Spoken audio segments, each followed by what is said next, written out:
Welcome Shri super garden. आज मैं Sanjay sir के यहाँ आई हूँ कुछ पौधे के बारे में जानकारी पाने के लिए। अब मुझे ये नहीं पता कि पौधा कौन सा है, सर आज बताएंगे। चलिए। सो गुड आफ्टरनून एंड आशा करता हूँ कि आप सभी लोग स्वस्थ होंगे, खुश होंगे। और आज मैं एक सबसे डिफ़िकल्ट पौधा जो मैं फील किया ग्रो करने के तो उसके बारे में बताऊंगा। और वो पौधा इतना सुंदर है, मैं उसको छोड़ नहीं सकता था। उसको जो खुशी मिलती है किसी पर्टिकुलर पौधे को ग्रो करने का, वो ब्याह मैं नहीं कर सकता हूँ। मगर वो पौधा मैंने बहुत ट्राई किया, कितना ट्राई किया, लाया प्लांट को, फिर नर्सरी से लाया, फिर उसको देखा, फिर करते करते वो मर जाता था। तो एक पौधा लाया, फिर और दोबारा लाया, फिर तिबारा लाया, तो बहुत कोशिश की मगर वो मर जाते थे। तो फिर मैंने और रिसर्च किया कैसे कैसे इसको पौधा को मैं कैसे ये मैं बिहार में ये वीडियो बना रहा हूँ। तो मैं सोचा कि कैसे मैं इस पौधे को उगाऊँ ताकि मुझे वो पौधा बहुत ही सुंदर लगता है देखने का। तो चलिए पहले मैं उस पौधे को आपको दिखाता हूँ, किस पौधे के बारे में बता रहा हूँ जिसे मेरा पैशन है उसको ग्रो करने का, उसको प्रोपगेट करना, उसको उसके संख्या को बढ़ाने का सारा चीज़। क्योंकि तो चलिए मैं पहले उस पौधे को आपको दिखाता हूँ और उस पौधे के बारे में बताता हूँ, मॉर्फोलॉजी के बारे में। मॉर्फोलॉजी का मतलब होता है कि उसका जो शेप होता है, सेल्स होता है, वो कैसे होता है। जब तक आप उसके मॉर्फोलॉजी को आप नहीं जानेंगे आप कैसे उगा पाइएगा। तो उसके बारे में, फिर उसके एनवायरनमेंट के बारे में कि कैसे एनवायरनमेंट में उगते हैं, तो सारा इन्फॉर्मेशन मैं आपको दूंगा। तो चलिए चलते हैं उस पौधे के बारे में और दिखाते हैं। तो ये देखिए, ये जो पौधा है, दिस इज द पौधा। ये पौधा जो है ये है, तो ये एक पौधा है एंड आप देख सकते हैं कितना ये सुंदर सा ये पौधा है। और इसका जो ब्यूटी है, ये बिल्कुल कमल के फूल की तरह, इसे लक्ष्मी कमल लोग भी कहते हैं, क्योंकि इसका जो ग्रोथ पैटर्न है, लीव्स है, वो कमल की तरह ही खिलता है। ये रोसेट फॉर्म होता है, तो ये बहुत ही सुंदर होता है। और ये इस ये पौधे उगते कहाँ पे हैं सर? ये अभी मैं बात बताऊंगा, मैं अभी इसका ये बता रहा हूँ। तो ये जो है ना, इस तरह के उगते हैं, इसे सुंदर लगते हैं। अब क्या होता है कि इसके लीव्स के प्रकार अलग अलग तरह के होते हैं, तो क्या होता है कि उससे भी सुंदरता अलग होता है। तो ये मेरे पास 4 प्रकार के पौधे हैं। मेरे पास और भी पौधे, मगर प्रकार मैं लेके आया हूँ। एक एक प्रकार का ये है। और ये देखिए ये किस तरह का प्रकार का, आप देख सकते हैं। तो नजदीक लाओ। आप ये देखिए कि कितना सुंदर ये कमल की तरह ये लीव्स लग रहा है। तो इसका सुंदरता क्या हम कहें। और ये एक वैरायटी है। और ये देखिए और ये जो लीव्स है, देख सकते हैं, ये अलग वैरायटी के हैं और इसका लीव्स का अलग तरीका का ये है। तो ये क्या जो सुंदरता है, तो मैं इसे निहारते रहता हूँ, इसकी सुंदरता को मैं देखता हूँ। और मैं इस रोक नहीं पाता हूँ इसको उगाने के लिए। मैं कितना बार लाया, कितना बार इसको मर भी गया, मुझे बहुत ही दुख होता था कि मैं क्यों नहीं इसे उगा पाता हूँ। तो मैं तरीका बताऊँगा। तो ये देखिए, ये किस तरह का लीव्स का ये पैटर्न है और ये ग्रोथ है। तो ये तीसरा वैरायटी है, ये लक्ष्मी कमल का। और ये देखिए, ये चौथा वैरायटी। अब ये देखिए, ये अलग है लीव्स का शेप। तो बहुत ही इसमें वैरायटी, सिर्फ यही 4 वैरायटी नहीं है, बल्कि बहुत सारे वैरायटीज़ आते हैं। तो इस तरह के इसको आप उगाने का तरीका, तो मैं इसे उगाने के लिए बहुत कोशिश किया। तो मगर अब मैं सक्षम हो पाया हूँ उसको उगाने के लिए। तो कुछ और पूछना हो तो पूछिए।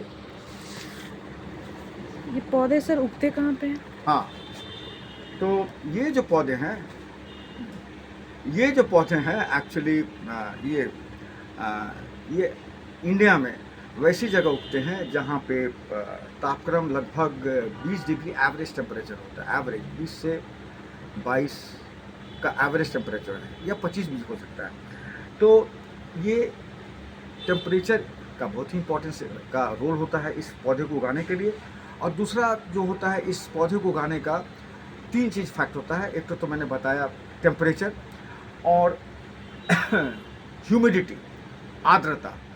ह्यूमिडिटी कम होना चाहिए। ओके, इसमें करीब 30 डिग्री सेंटीग्रेड एवरेज ह्यूमिडिटी होना चाहिए, ह्यूमिडिटी। तो मगर होता क्या है कि अब मैं बताता हूँ, अभी मैं इस पौधे के बारे में बता रहा हूँ कि इसका क्या चाहिए। तीसरा होता है सनलाइट रिक्वायरमेंट। सनलाइट रिक्वायरमेंट होती है कि अगर इसको मॉर्निंग का सनलाइट करीब 3 घंटा से 5 घंटे का मिले तो बहुत ही बढ़िया है। मगर क्या है कि ये वीडियो बिहार में बना रहा हूँ मैं, और यहाँ पर जो तापक्रम है, अब यहाँ का क्लाइमेट के बारे में बताता हूँ। अभी जो मैं इसको वीडियो बना रहा हूँ, अभी गर्मियों का मौसम है, बरसात का मौसम आ चुका है, तो चूँकि क्या है कि आर्द्रता बहुत है, मतलब ह्यूमिडिटी ज़्यादा है। और मैंने आपको बताया था कि ये प्लांट कम ह्यूमिडिटी में ग्रो करते हैं, मगर ऐसा है कि ये ह्यूमिडिटी बहुत ज़्यादा है। तो यहाँ पे विरोधाभास होता है कि फिर ये कैसे उगा सकते हैं जब ह्यूमिडिटी है और टेम्परेचर भी। मैंने आपको बताया था ना कि 20 से 22 डिग्री सेंटीग्रेड का ये एवरेज टेम्परेचर होना चाहिए, और यहाँ पे तो टेम्परेचर ज़्यादा है। तो अब यहाँ पर कैसे इसको उगा सकते हैं, तो उसका कुछ मेंटेनेंस करना पड़ता है। मैं बताता हूँ कैसे करता हूँ, मैं क्या कैसे करता हूँ। तो टेम्परेचर, ह्यूमिडिटी हुआ और सनशाइन हुआ, तीनों के फैक्टर के बारे में मैंने आपको बताया कि इन चीज़ों को उगाना। मगर हमारे बिहार में अक्सर अलग अलग क्लाइमेट होते हैं, जैसे बरसात का मौसम होता है, फिर उसके बाद में फिर ऑटम सीज़न आएगा, फिर जाड़ों का मौसम आएगा, फिर उसके बाद में फिर गर्मी का मौसम आएगा, फिर अगेन बरसात का मौसम आएगा। तो वेदर चेंज करते रहते हैं। तो अब आप पूछिएगा कि इन सारे टेम्परेचर, ये सारे जो सीजन्स हैं बिहार में, तो इस पौधे को ग्रोथ के लिए, ग्रोइंग के लिए सबसे बेस्ट सीज़न क्या होता है? तो सबसे बेस्ट सीज़न होता है, it is utmost best season होता है जाड़े का मौसम। क्योंकि जाड़े का मौसम जो होता है वो टेम्परेचर, मतलब यहाँ पटना में जो जाड़े का जो टेम्परेचर होता है, अगर जाड़ा शुरुआत हुआ है तो टेम्परेचर धीरे धीरे कम होने लगता है। मिनिमम जो जाड़े का जो टेम्परेचर होता है, अगर बहुत ज़्यादा ठंडा पड़ता है तो रातों में करीब 4 डिग्री सेंटीग्रेड हो जाता है, मगर दिन में अगर धूप निकलते रहा तो टेम्परेचर थोड़ा ज़्यादा होता है सुबह में। तो क्या है कि ये पौधे जो होते हैं जाड़ों में बहुत अच्छा उगते हैं, बहुत अच्छे उगते हैं। और क्या होता है ना कि आप ये देख सकते हैं, ये जो पौधा है, देखिए ये सारे लीव्स ग्रीन होते हैं, ओके। और अभी क्या है कि जाड़ों का मौसम के लिए अल्टीमेट पटना में के लिए है। तो ये है क्या कि जाड़ों में क्या होता है ना कि ये लीव्स जो है ये कलर प्रोड्यूस करते हैं। इनमें जो है अभी क्या है कि क्लोरोफिल होता है, एक हरे जो कलर होते हैं ये क्लोरोफिल होता है, तो इससे हरा होता है। मगर जाड़ों के समय क्या होता है, जिसका उपयुक्त समय होता है, इसमें और भी कलर्स लेके आते हैं। जैसे इसमें रेड कलर का पिगमेंटेशन आता है, फिर पिंक कलर का पिगमेंटेशन आता है, और भी ज़्यादा खूबसूरत हो जाते हैं ये प्लांट्स जो होते हैं। और ये पिगमेंटेशन जो होते हैं ये लाल एंथोसाइनिन के द्वारा होते हैं, कैरोटीनॉइड के द्वारा होते हैं। अलग अलग पिगमेंट्स हैं जो कि इनके कारण कलरफुल पिगमेंट्स इसमें आते हैं। मगर अभी जो ग्रीन ही रहते हैं वो जाड़ों के समय में ये अपना पिगमेंटेशन लाते हैं, और तब वो और भी ज़्यादा खूबसूरत लगता है। तो अभी क्या कि हम अभी इसको जो ग्रोथ कर रहे हैं तो ये अभी स्ट्रेस पीरियड में है, क्योंकि यहाँ अभी टेम्परेचर करीब 35-40 डिग्री सेंटीग्रेड है। क्योंकि ह्यूमिडिटी बहुत ज़्यादा है, बरसात आ गया इसलिए थोड़ा टेम्परेचर कम हुआ है। तो इस पौधे को यहाँ पे स्ट्रेस पीरियड में बहुत गुजरना पड़ता है, और इसलिए मैं कहता हूँ कि इसको बचा पाना बहुत ही डिफ़िकल्ट होता है। जाड़ों में बहुत अच्छे उगते हैं, जाड़ों में इनमें ग्रोथ भी होता है, इसमें बेबी पप्स में निकलते हैं। मगर अभी क्या है कि ये स्ट्रेसफुल कंडीशन में रहते हैं, जिसमें ग्रोथ आपको देखने को नहीं मिलेगा, बिल्कुल नगण्य के बराबर मिलेगा आपको ग्रोथ। मगर ये पौधे हमें उगाने हैं, सुंदर लगते हैं, बहुत अच्छे पौधे हैं। और ये रीजनल जो मैंने बताया हिल स्टेशन, इसके लिए अगर इंडिया में अगर कोई जगह उपयुक्त जगह है इसको उगाने का, तो वो है बेंगलोर में है। वहाँ क्लाइमेट कूल होता है, सालों भर कूल रहता है। बेंगलोर क्या क्लाइमेट है बेंगलोर का, और ह्यूमिडिटी कम होता है। और दूसरा जो हिल स्टेशन पे है, दूसरा जो पूना का है, पूना का भी जो क्लाइमेट है वो बहुत ही अच्छा क्लाइमेट है। तो उस तरह के टेम्परेचर या सीज़न में अच्छे उगेंगे। मगर जब मैं बिहार में बिलोंग करता हूँ तो ये तो बहुत ही एडवर्स कंडीशन में ये इनको मिलता है। अब उस एडवर्स कंडीशन में इसको बचाना भी है, तो इसको बचाएंगे, मैं तरीका भी बताऊंगा इसका। तो मैं आपको सारा चीज़ बता दिया। अब फिर इसके मॉर्फोलॉजी के बारे में बताता हूँ। मॉर्फोलॉजी का मतलब होता है इसका ये, तो इसके जो लीव्स जो होते हैं, ये लीव्स होते हैं वो सॉफ्ट होते हैं, और इसको अगर हल्का सा आप दबाइएगा तो हल्का सा दबते हैं। तो यानी कि इसके जो ऊपर में जो सेल वॉल होते हैं ना, बहुत ही डेलिकेट होते हैं, ओके, बहुत डेलिकेट होते हैं। और इसके अंदर में पैरेन्काइमेटस सेल होता है। चूँकि मैं बॉटनी का स्टूडेंट हूँ इसलिए मैं बता पा रहा हूँ। इसके अंदर पैरेन्काइमेटस सेल होता है। तो पैरेन्काइमेटस सेल होता है वो पानी को स्टोर करता है। ठीक है। अब यानी कि इसके अंदर पानी भरा हुआ है, इसको हम लोग सकुलेंट्स भी कर सकते हैं। सकुलेंट्स वैसे प्लांट्स होते हैं जो अपने सेल्स के अंदर पानी स्टोर करके रखते हैं, और पानी के बिना बहुत दिनों तक चल सकते हैं। तो अब रहा ये कंडीशन। तो आपको कुछ और जानकारी लेनी है? ये इंडोर प्लांट है सर या आउटडोर प्लांट है? अब ये तो एक्चुअली आउटडोर ही प्लांट है, मगर एक्चुअली ये आउटडोर प्लांट हो जाता है दार्जिलिंग कालिम्पोंग के लिए, दार्जिलिंग के लिए। ये आउटडोर प्लांट हो जाता है मतलब आपके पूना के लिए, आपके बैंगलोर के लिए, जो जिस जगह पर जहाँ पर टेम्परेचर, हिल स्टेशन जहाँ पर टेम्परेचर तापमान कम होता है, ह्यूमिडिटी कम होता है। मगर बरसातों के समय में जो हिल स्टेशन होते हैं वहाँ पानी भी होते हैं, तो इसको लोग वहाँ क्या करते हैं, इस पौधे को पानी से, बरसात से बचाते हैं, समझ गए।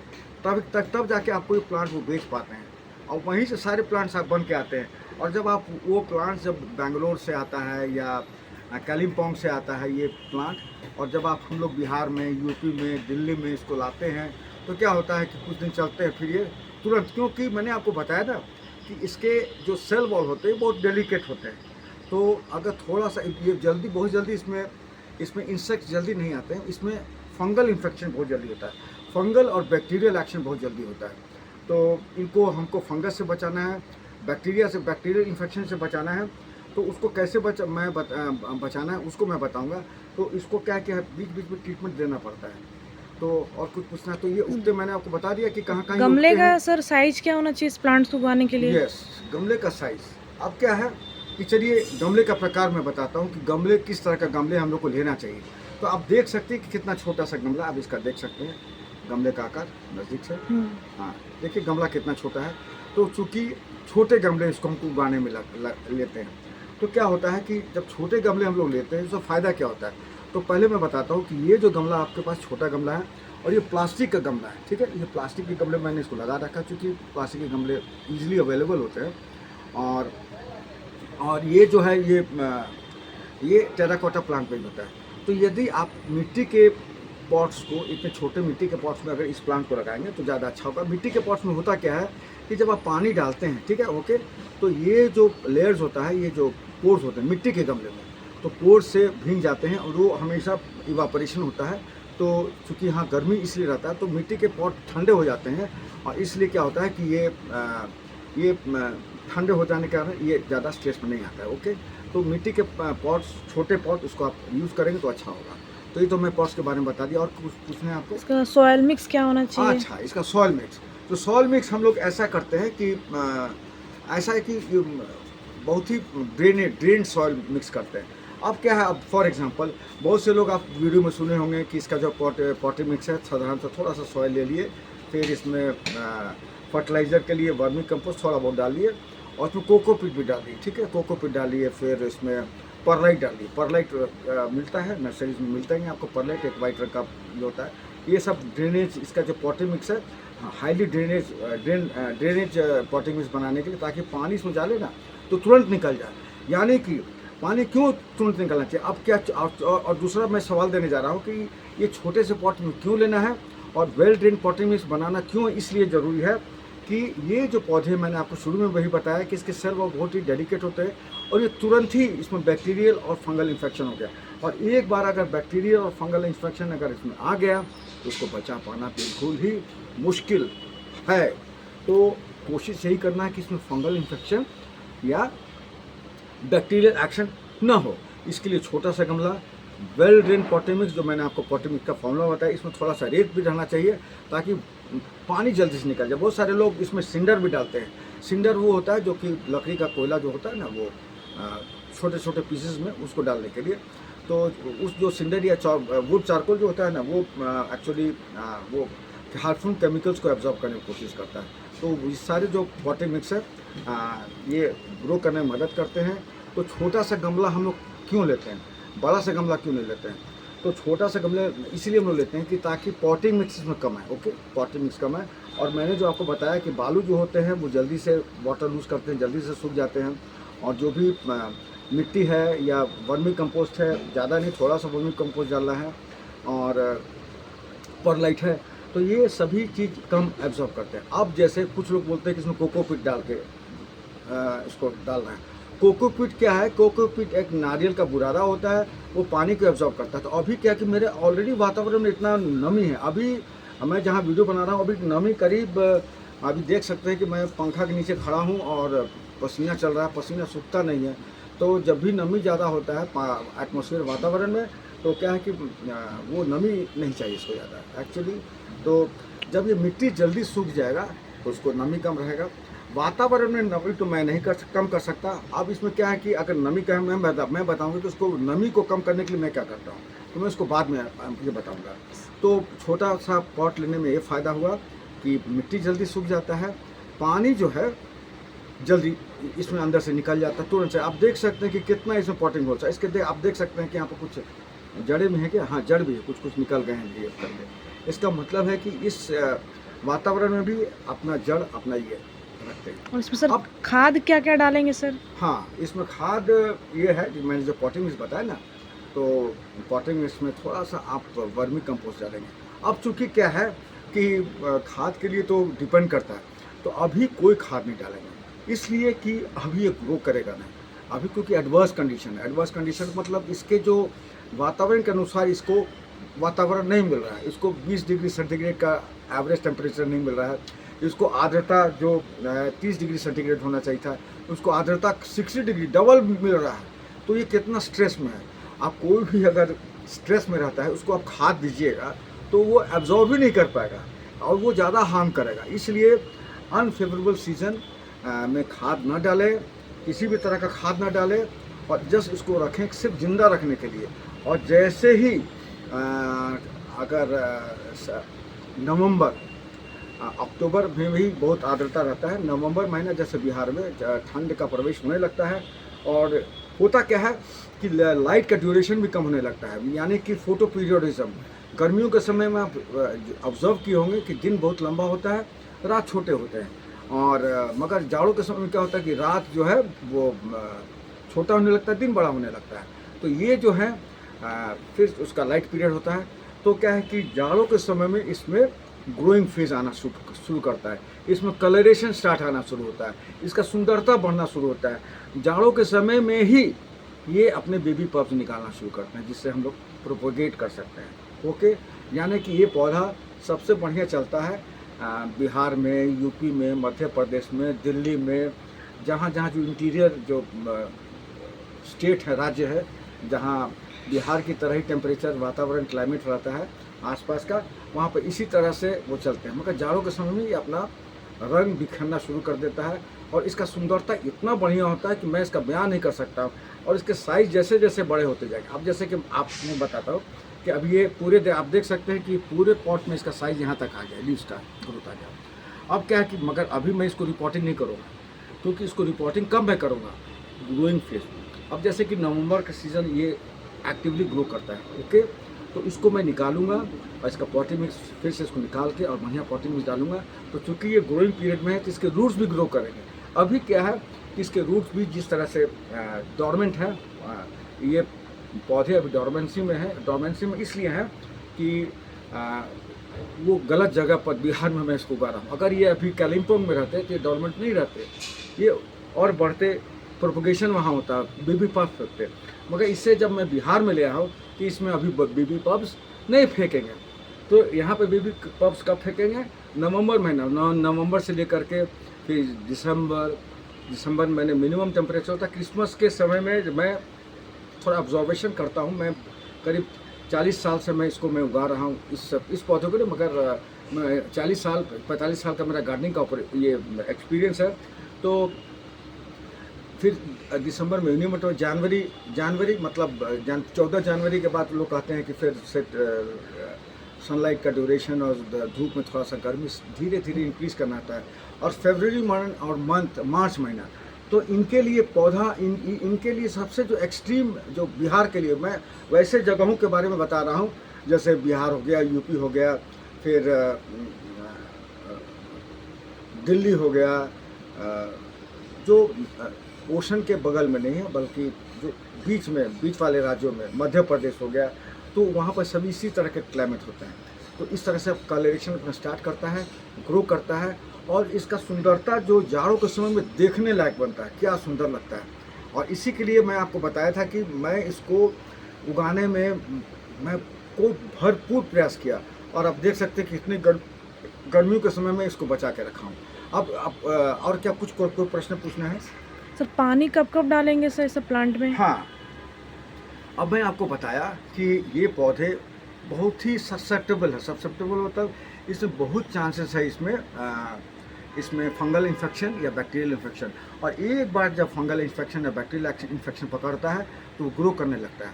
तो क्या होता है कि पहले कभी कभी क्या होता है कि कभी लीव्स में इन्फेक्शन नहीं पकड़ते, बल्कि पहले रूट्स में पकड़ लेते हैं। वो हमें दिखते नहीं हैं, मगर रूट धीरे धीरे गलना शुरू होता है और फिर धीरे से ऊपर से गलना शुरू करता है। फिर कभी कभी क्या होता है कि कभी लीव्स में फंगल या बैक्टीरियल इन्फेक्शन पकड़ते हैं, लीव्स ब्लैक होने लगते हैं। पहले लीव पीला होता है और ये करने, तो क्या होता है कि किन कारणों से इसमें बैक्टीरियल इन्फेक्शन या फंगल इन्फेक्शन होता है। तो मैंने आपको बताया कि हमारे जो वातावरण है ये सबसे बिल्कुल स्ट्रेसफुल कंडीशन इस पौधे को ग्रो करने के लिए। इनके कारण भी बैक्टीरियल और फंगल इन्फेक्शन बहुत ज़्यादा पकड़ता है। फिर आपका जो पानी जो इसमें आप डालते हैं, जो आपने पूछा कि पानी कैसे डालेंगे, तो पानी जो डालना है, क्योंकि मैंने आपको बताया कि लीव्स में बहुत जल्दी पकड़ते हैं इन्फेक्शन, तो पानी हमें साइड में हल्का सा धीरे से इसमें पानी देना है। पत्तों में पानी नहीं डालना है, समझ गए मेरा बात। पत्तों ऊपर से सीधे ऐसा नहीं कि पत्तों के ऊपर डाल दिए, पत्ता से फिर इसमें चला गया, जो जनरल साधारणतः हम लोग सभी प्लांट्स को करते हैं, पानी जिस तरह से देते हैं। मगर नहीं, इसमें पानी डालने का तरीका अलग है। इसमें पानी हम यहाँ से डालेंगे, ठीक है, यहाँ से डालेंगे और यहाँ से डालेंगे धीरे से और फिर इसको छोड़ देंगे। अब रहा क्या कि ऑलरेडी वातावरण में नमी बहुत ज़्यादा, पानी कितने बार डालेंगे, अब पानी तो कैसे डालेंगे मैंने आपको बता दिया। पानी कब डालेंगे इसमें, तो क्या होता है कि ये जो पौधे होते हैं तो इसमें पानी पहले सूख जाना चाहिए। अब क्या है कि पानी का जो ड्राइंग प्रोसेस होता है, जैसे पानी कैसे ड्राई करता है, आप देखते होंगे कि कपड़ा जो अगर हम लोग डालते हैं और अगर वातावरण में, अगर बरसात का मौसम है, वातावरण में नमी बहुत है, तो कपड़े देर लगते हैं सूखने में। ओके, यही चीज़ होता है, वही कॉन्सेप्ट है। तो मिट्टी भी इसको देर लगेंगे सूखने के लिए, मिट्टी भी लगेगा सूखने में देर। तो उसके ऊपर डिपेंड करता है कि जब बरसात के मौसम में जब आर्द्रता बहुत आप बाहर में ज़्यादा हो, तो पानी हम लोग हो सकता है कि आपको सप्ताह 8 दिन तक नहीं डालना पड़ेगा। ऐसा नहीं कि इसमें हम डेली हमको पानी डालना, जो हम लोग अलग अलग पौधे में जो है अक्सर हम लोग डालते हैं, इसका पानी का डालने का फ्रीक्वेंसी अलग होता है। जाड़ों के समय में, अब रहा जाड़ों के समय, तो 2 पीरियड होता है हमारे बिहार में बहुत ज़्यादा ड्राई। एक तो होता है जब जैसे ही जाड़ा से हम लोग स्प्रिंग सीजन से जब समर सीजन में आते हैं तो पछिया हवा बना होता है, और पछिया हवा जनरली क्या होता है, ड्राई होता है। तो ड्राई होता है तो पछिया एकदम शुष्क हो जाता है, ड्राई होता है, कपड़ा तुरंत सूख जाता है, यानी कि उस समय इसमें पानी ज़्यादा नहीं है। कॉन्सेप्ट यही है। और उस समय हम इसमें कोकोपीट डाल सकते हैं, क्योंकि जब वातावरण बहुत ड्राई होता है तो सबसे ज़्यादा ड्राई जो मुझे ऐसा लगता है जाड़ों के, आप लोग देखते हो कि जाड़ा में हम लोग क्रीम लगाते हैं चेहरे पर, क्यों लगाते हैं, क्योंकि वेदर ड्राई होता है तो हम लोग लगाते हैं। या अप्रैल मई में जब पछिया हवा जब चलता है, जो बहुत ड्राई होता है, तभी हम लोग इस्तेमाल करते हैं। तो उसका जो सॉइल भी जल्दी ड्राई होता है, तो उसी के अकॉर्डिंगली हम लोग पानी ज़्यादा डालते हैं उन समय में। मगर अभी जैसा मौसम है, आर्द्रता बहुत ज़्यादा है, टेम्परेचर ज़्यादा है, बिल्कुल खिलाफ इसके प्रति, और इसमें पानी है तो इसके लीव्स में इतने पानी स्टोर रहते हैं, एक्चुअली अपने आप को अडेप्ट किए। और बहुत सारे लोग इसको कहते हैं कि ये इस तरह के अडेप्टेशन, जो सकुलेंट जो अडेप्ट करते हैं, वो ज़ेरोफिटिक प्लांट्स होते हैं, जो कि जो डेजर्ट में होता है। मगर ये जो एडाप्टेशन है वो कर रहे हैं। और इस तरह से एक और एडाप्टेशन इस प्लांट्स ने कर रखा है ग्रो करने के लिए, किस तरह से हाई इंटेंस सनलाइट को अपने आप को प्रोटेक्ट करते हैं। तो ये क्या होता है कि ये अपने लीव्स में, ये जैसे कि आप देखिए, ये अपने लीव्स में, ये इधर है, ये अपने लीव्स में क्या होता है कि अभी कम आता है, अभी अपने लीव्स में एक पाउडरी सब्सटेंस डेवलप करते हैं। ओके, तो इसके ऊपर जब सनलाइट पड़ता है ना, तो वो रिफ्लेक्ट कर देता है। मतलब ज़्यादा सनलाइट से अपने आप को बचाने के लिए पौधे अडेप्ट किए हैं, तो इस तरह से अपने आप को बचाते हैं।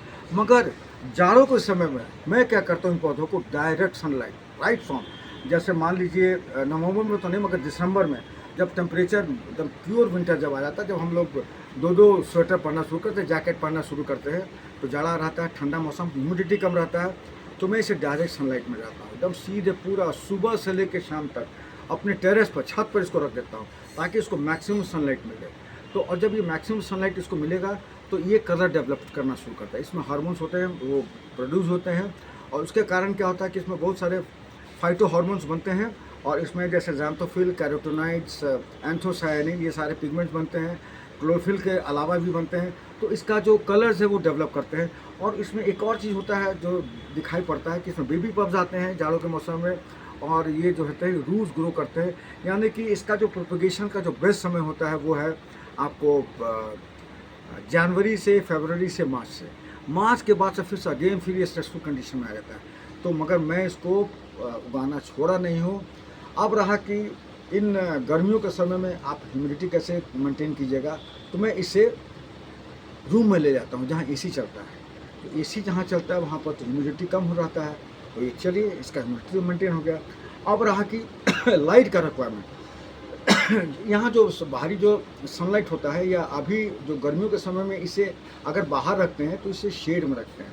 सुबह का 1 घंटे का, अगर गर्मियों के समय में अगर इसका 1 घंटे का सुबह वाला धूप जैसे मॉर्निंग, और हमको लगता है कि सुबह में करीब सुबह 5 बजे शुरू हो जाता है, सनलाइट आना शुरू होता है, और सनलाइट करीब मुझे ऐसा लगता है 7 बजे से ही हल्का हल्का आना शुरू हो जाता है। तो यदि आधा घंटा 1 घंटा वो सुबह वाला सनलाइट इसको मिले तो पर्याप्त है इसके लिए। बस वहाँ पर इसको रख दीजिए, फिर अंदर ले जाइए। या आपके पास आप उसको अंदर बाहर नहीं करना चाहते हो तो बहुत मेहनत वाली काम है, तो आप ग्रो लाइट होता है, अमेज़न से आप ग्रो लाइट का मंगवा सकते हैं। और ग्रो लाइट क्या होता है, वो एक आर्टिफिशियल लाइट होता है, वो बल्ब की तरह होता है। इसके ऊपर रखा, ऐसे करके ऊपर रखिएगा, नीचे में 2-3 पौधा रख सकते हैं। ग्रो लाइट का लाइट इसके ऊपर गिरता है और उससे ही अपना प्रकाश संश्लेषण फोटोसिंथेसिस कर सकता है।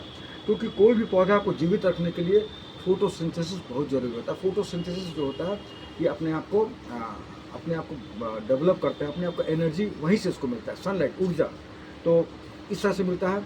तो इसी तरह मैं इसको अंदर रखता हूँ, ग्रो लाइट लगाता हूँ। ग्रो लाइट किस कलर का? अब ग्रो लाइट विभिन्न कलर का मिलता है, रेड का भी मिलता है, ब्लू भी मिलता है, ग्रीन कलर मिलता है। तो एक्चुअली होता क्या कि फोटोसिंथेसिस, मैं चूँकि बॉटनी के शुरू में जानता हूँ कि 2 कलर है जो कि मैक्सिमम फोटोसिंथेसिस करते हैं। एक तो लाल कलर होता है, एक ब्लू कलर होता है। यदि आप एक लाल कलर का ग्रो लाइट यहाँ लगा दिए और यहाँ का ब्लू कलर लगा दिए तो उसको पूरा फोटोसिंथेसिस का मिलेगा। यानी कि अगर रूम में आप डाले हैं तो ग्रो लाइट से इसका लाइट का रिक्वायरमेंट भी हो सकता है, फिर इसका ह्यूमिडिटी भी एसी है ह्यूमिडिटी कम मिलेगा, तो ये जल्दी मरेंगे नहीं, और इसमें फंगस भी नहीं लगेंगे, बैक्टीरिया भी नहीं लगेंगे।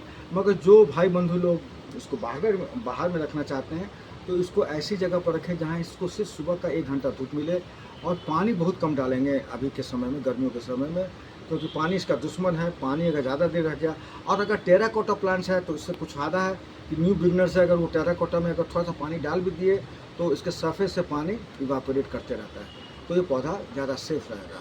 तो और भी कुछ पूछना है आपको? सर ये सब प्लांट में कीड़े लगते हैं या नहीं? हाँ, मैंने आपको बताया कि इसमें कोई मीली बग ऐसा कुछ प्रॉब्लम नहीं आता है, ये सब का बहुत कम रहता है। मैंने जो उगाया तो मुझे मेरा अपना जो एक्सपीरियंस है, इसमें सबसे ज़्यादा जो अगर कुछ इन्फेक्शन होता है तो बैक्टीरिया का होता है और फंगस का इन्फेक्शन होता है। तो अगर ये दोनों चीज़ से अगर आप इन्हें बचा लिए तो आप समझिए कि आप मास्टर गार्डनर हो गए। इसको अगर यदि आप इस प्लांट को, यदि कोई अपने आप को कहता है कि मैं मास्टर गार्डनर हूँ, तो इस प्लांट को यदि अगर शुरू से लेके और इस पूरे अंत में, और बिहार ऐसे कंडीशन में जहाँ अलग अलग तापक्रम, अलग अलग आर्द्रता रहता है हमेशा, और अलग अलग सन का इंटेंसिटी होता है, और सन की इंटेंसिटी और ब्राइटनेस को हम लोग ल्यूमन होता है, ल्यूमन कितना ल्यूमन इसको मिल रहा है तो उसके ऊपर डिपेंड करता है। तो गर्मियों के समय में सन ज़्यादा ब्राइट होता है, आप देखते हैं ना, ज़्यादा ब्राइट होता है, इसके लिए हानिकारक है। इसलिए हमें इसे डायरेक्ट सनलाइट से इसको बचाना है। जाड़ों के समय में ब्राइटनेस कम होता है, सन का ब्राइटनेस कम हो जाता है,